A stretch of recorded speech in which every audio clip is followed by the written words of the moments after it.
Après mes vidéos sur l'étape Business Readiness, l'étape Business Understanding et l'approche analytique, aujourd'hui je veux vous parler du cahier de charge données, Data Requirements, de la collecte des données et de la compréhension des données et de la préparation des données.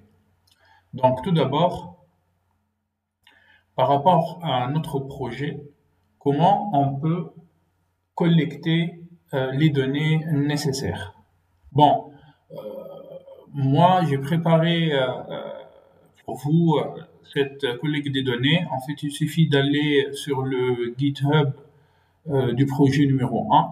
Vous allez trouver des fichiers CSV qui contiennent les cotations des 4 paires de devises étrangères, euro USD, c'est l'euro dollar, puis il y a le pound dollar, il y a le dollar américain franc suisse et le dollar américain yen japonais.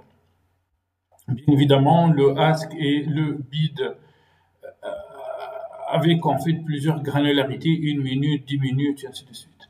Donc, tout d'abord, question, comment on peut collecter ces données? Je vais vous donner en fait deux sources fiables, dont les valeurs de ces cotations ne sont pas très très loin des vraies valeurs pratiquées sur le marché interbancaire. Par exemple, là on parle en fait si la différence, si l'écart existe, on parle de 1 pips, 10 puissance moins 4, et parfois moins de 1 pips. Donc là, la variation porte sur le 4e chiffre, voire le 5e chiffre après la virgule. Donc tout d'abord, en fait, comme première source, je vous conseille d'aller sur ce broker du Gascopy. Donc ce lien, MarketWatch Historical.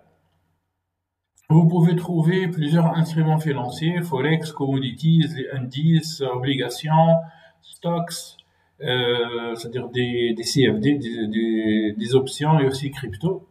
Donc, par exemple, pour l'euro-dollar, il suffit ici en fait de cliquer sur Majors, puis euro-dollar, voilà. Et puis en fait là, on va trouver la granularité. Est-ce que c'est monthly, weekly, daily, hourly, unité minute? Bien évidemment, si on choisit par exemple la minute, donc on peut dire en utilisant des bougies de 1 minute, 2 minutes, 3 minutes, on peut aller jusqu'à 48 minutes par exemple. Bon, personne ne travaille 48 minutes. Donc on peut me dire par exemple aller 10 minutes, bid ou bien ask. Là, je vous conseille de regarder mes vidéos précédentes pour comprendre c'est quoi la différence entre bid et ask. Puis on peut choisir la date, d'accord? Pour le filtre ici, on va dire disable, ou bien all, ou bien weekend, c'est-à-dire est-ce qu'on veut supprimer les week-ends. Pour le day start time, on va choisir UTC. Pour le volume, on va choisir en millions. Après, c'est plus facile de faire le calcul. Après, pour l'heure, en fait, soit on choisit heure GMT ou bien heure locale. Puis là, en fait, on clique sur download, on insère, c'est-à-dire notre mot de passe et je pense que c'est ça. Voilà.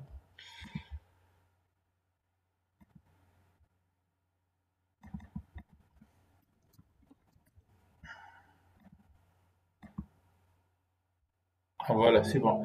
Voilà, donc bon, je me suis trompé 2 fois en fait de mot de passe. Voilà, c'est bon. Là, j'ai réussi en fait à télécharger les cotations sur l'euro-dollar et bien sûr les bids avec des bougies de 10 minutes entre le 13 novembre et le 18 novembre 2023. Donc je télécharge ce fichier et boum. Donc là, on finit en fait avec ce fichier qui contient local time, ok. Donc day, enfin jour, mois, année, et puis heure, minute, seconde, et puis millisecondes. Voilà, 3 0, GMT plus 1 heure. Open, high, low, close, c'est-à-dire dans l'unité de 10 minutes, c'est-à-dire la bougie dure 10 minutes, et puis nous avons en fait le volume. Nous avons le volume, et le volume il est en millions de dollars américains. Donc c'est assez conséquent. Et la chose qui est hyper intéressante en fait par rapport à ce site-là, c'est que ce site nous donne les volumes échangés sur le marché interbancaire. Donc, c'est-à-dire, autrement dit, si on fait la somme en fait des volumes sur 24 heures, on va récupérer la fameuse somme de 6 000 milliards de dollars américains. Voilà. Ce qui rend en fait l'analyse là importante, vraiment très importante, puisque on va récupérer, je vais vous montrer en fait après. Bon, peut-être je vais aller un peu rapidement pour vous montrer, c'est-à-dire quelques résultats sur le volume. Donc, je vais vous montrer après qu'il existe en fait une certaine stationnarité sur le volume, et quand on applique par exemple des tests statistiques comme Augmented Fuller sur le volume, on va trouver qu'il est stationnaire selon ADF. Bon, non, ça j'anticipe un peu, mais restez avec moi, je vais vous montrer en fait comment on effectue ces analyses avec et comment on peut obtenir ces résultats. Donc voilà, donc comme première source des données, je vous invite en fait à aller sur ce site-là. Après, peut-être le seul inconvénient de ce site, c'est que il est très compliqué de récupérer le stream, autrement dit les données en temps réel. Donc sur ce site, on peut toujours récupérer et collecter des données historiques. Maintenant, ma deuxième source de données que je vous propose, c'est bien évidemment MetaTrader 5. Pourquoi MetaTrader 5? MetaTrader 5 possède en fait un wrapper, c'est-à-dire un module Python peut être interfacé via Python, ce qui rend la collecte des données à partir de ce data broker, à partir de cette interface plus facile.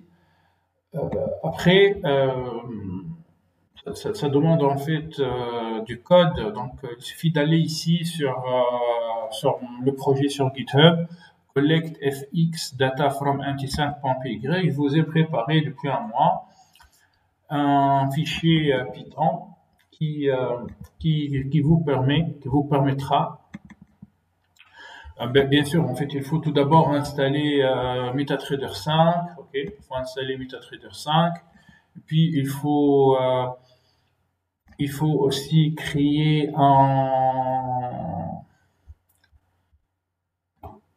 une session, c'est ouvrir un compte démo sur MetaTrader 5. Là, je vous montre en fait comment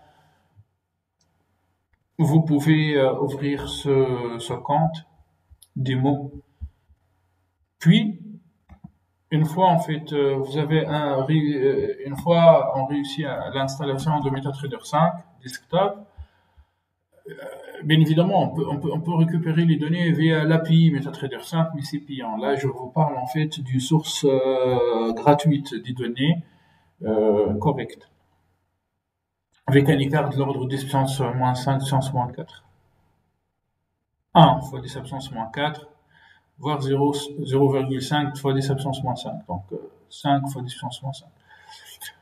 Donc, import MetaTrader 5 as MT5, puis en fait là, c'est très important, MT5.initialize. Une fois en fait on initialise, c'est-à-dire on va allumer le système directement. Donc là, on fait appel à Pandas, d'accord, import Pandas SPD, puis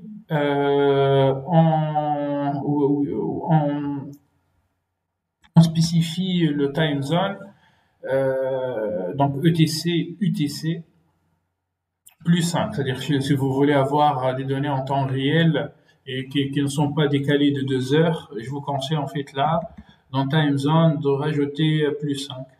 Plus 5. Donc après, en fait, on spécifie from to, et à faire attention, car parfois, en fait, si on va vers des granularités très fines, style time frame M1, donc 1 minute ou bien 5 minutes, donc on peut pas revenir on peut pas revenir de manière profonde, en fait, très en arrière historiquement. Donc c'est à vous de voir. Par exemple, M5, avec une granularité de 5 minutes, on peut revenir, je pense, 3 mois. C'est-à-dire, voilà, sachant qu'une semaine, c'est 5 jours Forex, donc 3 mois, 60 jours. Après, 1 minute, c'est à peu près, je pense, c'est 1 mois ou bien 2 semaines. Après, si on met 1 heure, on peut revenir 1 année. Donc voilà, faites attention à ça, c'est très important. Donc là, la granularité et la profondeur historique sont liées. Après, si vous voulez récupérer, par exemple, les données sur 10 ans avec une granularité 1 minute, il faut faire ça par étapes. Donc, par exemple, on fait par exemple, là, le 25 novembre 2023, on revient à 3 mois ou bien 2 mois, jusqu'au, par exemple, le 25 septembre 2023. Puis, en fait, on réitère entre le 25 septembre et le 25, par exemple, août, ou bien 25 juillet, et ainsi de suite. Après, si on met time frame donc daily, on peut revenir 20 ans en arrière, aucun souci. Donc voilà, faites attention à ça. Après, attention, car le temps, bon là, dans le cas du site de Cascopy, en fait, la date vient avec un format assez facile. Par contre, ici, dans le cas de MetaTrader 5, il faut en fait appliquer un traitement. Il faut convertir le temps, et car la colonne date vient convertir en fait en secondes. Donc il faut quand même faire PD to date time, rates frame time, unit égale à S, pour que vous puissiez transformer la date en fait en jour, mois, année, et puis heure, minute, seconde. Voilà. Donc voilà, j'espère que vous avez compris comment on peut collecter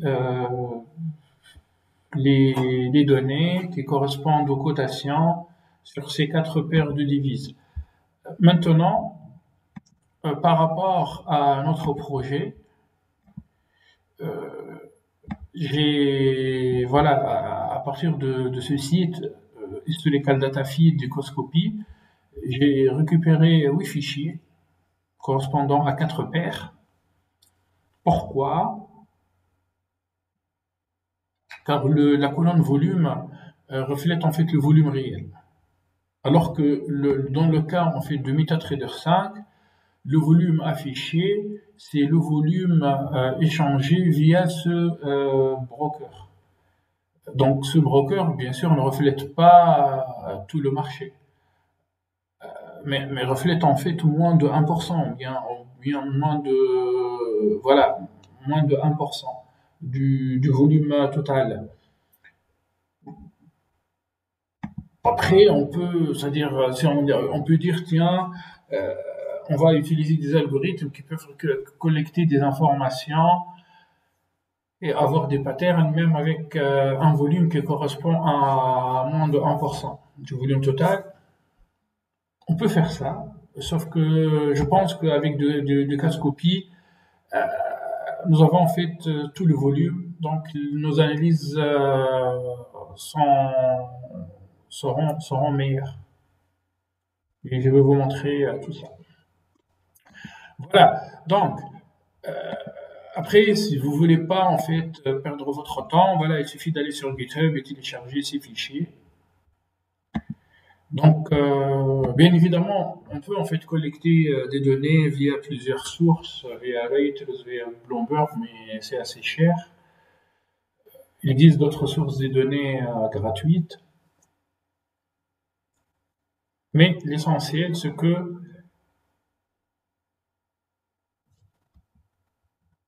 on collecte des cotations qui s'approchent des prix exercés sur le marché interbancaire.